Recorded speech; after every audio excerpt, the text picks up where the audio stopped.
सेब का पूरा बिजनेस अदानी जी के हाथ में। जम्मू कश्मीर जाइए, वहां पे सेब का बिजनेस अदानी जी के हाथ में। तो जो भी वो करते हैं अदानी जी के लिए, देश के सबसे बड़े 2-3 उद्योगपतियों के लिए करते हैं। और जो भी हम करते हैं, हम किसानों के लिए करते हैं, मजदूरों के लिए करते हैं, आदिवासियों के लिए करते हैं, दलितों के लिए करते हैं, पिछड़ों के लिए करते हैं। सीधी सी बात, मनरेगा देख लीजिए। हम मनरेगा लाए, लोकसभा में प्रधानमंत्री ने देश के सब मजदूरों का अपमान किया, कहा कि मनरेगा बिल्कुल बेकार प्रोग्राम है। भोजन का अधिकार हम लाए, कर्जा माफी हमने की। क्यों? क्योंकि हम जानते हैं कि जब तक हम गरीबों की मदद नहीं करेंगे,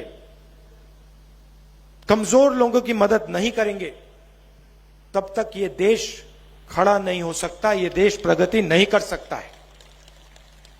अब देखिए, छत्तीसगढ़ में हमने वायदा किया था 2,500 रुपए प्रति क्विंटल। सही बात है? सही बात है ना? आज क्या रेट है? आज 2500 है क्या? कितना ज्यादा? कितना है? 2640। और यहां सारे लोग जानते हैं कि आज 2640 है। कांग्रेस पार्टी ने वायदा किया था 2,500 का, और आने वाले समय में जाके वो 3,000 तक पहुंचेगा। सब जानते हैं, पूरा प्रदेश जानता है। अब इसका क्या फायदा है? सबसे पहले किसानों की मदद होती है, मजदूरों की मदद होती है। अब जब किसान के जेब में पैसा आता है, वो उस पैसे का इस्तेमाल गांव में करता है, गांव में वो अपना पैसा डालता है, कुछ खरीदता है, और पूरी गांव की अर्थव्यवस्था बढ़ती है। बीजेपी की सरकार क्या करती है? वही पैसा जो हम किसान को देते हैं, 2,500 प्रति क्विंटल लाखों किसानों को हमने जो दिया, वही पैसा बीजेपी अदानी को दे देती है। क्या अदानी अपने पैसे को गांव में डालता है क्या? क्या अदानी अपने पैसे को गांव में खर्च करता है क्या? नहीं।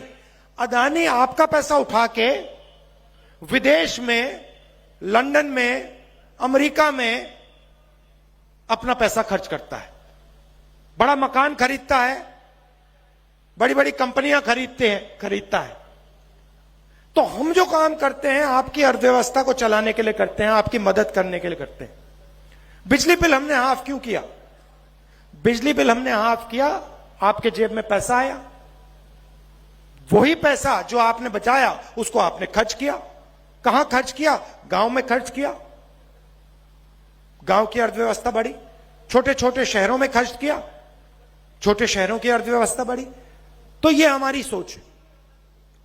अब देखिए, बीजेपी ने एक नई चीज चलाई है। बीजेपी के लोग कहते हैं, नरेंद्र मोदी जी कहते हैं, जहां भी जाते हैं, कि हम पिछड़ों की सरकार चलाते हैं, हम ओबीसी की सरकार चलाते हैं। अच्छा, तो अगर आप ओबीसी की सरकार चलाते हो और आप अपने हर भाषण में ओबीसी शब्द का प्रयोग करते हो, तो फिर आप ओबीसी कास्ट सेंसस से, जाति जनगणना से इतना क्यों डरते हो? अपने भाषणों में जाति जनगणना शब्द का प्रयोग क्यों नहीं करते हो? और जो हमने आंकड़े निकाले थे जब हमारी सरकार थी दिल्ली में, उनको आप रिलीज क्यों नहीं करते? क्योंकि आप जानते हो कि आज के हिंदुस्तान में जितनी भागीदारी ओबीसी वर्ग की होनी चाहिए, नहीं है। यह सच्चाई आप जानते हो और इस सच्चाई को आप देश के ओबीसी युवाओं को नहीं बताना चाहते, उनसे आप यह सच्चाई छुपाना चाहते हो।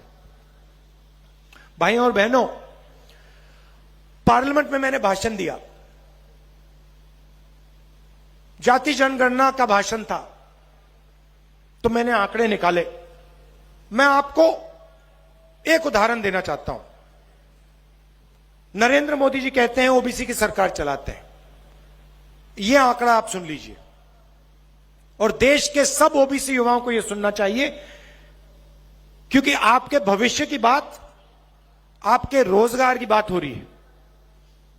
तो जो भी ओबीसी वर्ग के लोग हैं, आप अच्छी तरह सुनिए। मैंने ये पार्लियामेंट में सवाल पूछा था, आंकड़ा रखा था, बीजेपी के लोग चुप हो गए, एक शब्द नहीं बोल पाए। वही लोग जो ओबीसी की सरकार चलाते हैं। भाइयों और बहनों, हिंदुस्तान की सरकार को 90 अफसर चलाते हैं। आप गलतफहमी में मत होइए।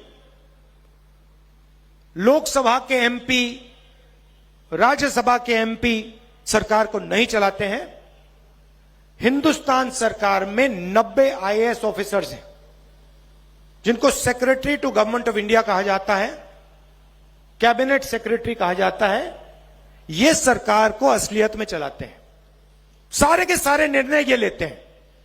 मनरेगा में कितना पैसा जाएगा, सेना को कितना पैसा मिलेगा, वायुसेना को क्या मिलेगा, भोजन के अधिकार में क्या जाएगा, पूरा का पूरा पैसा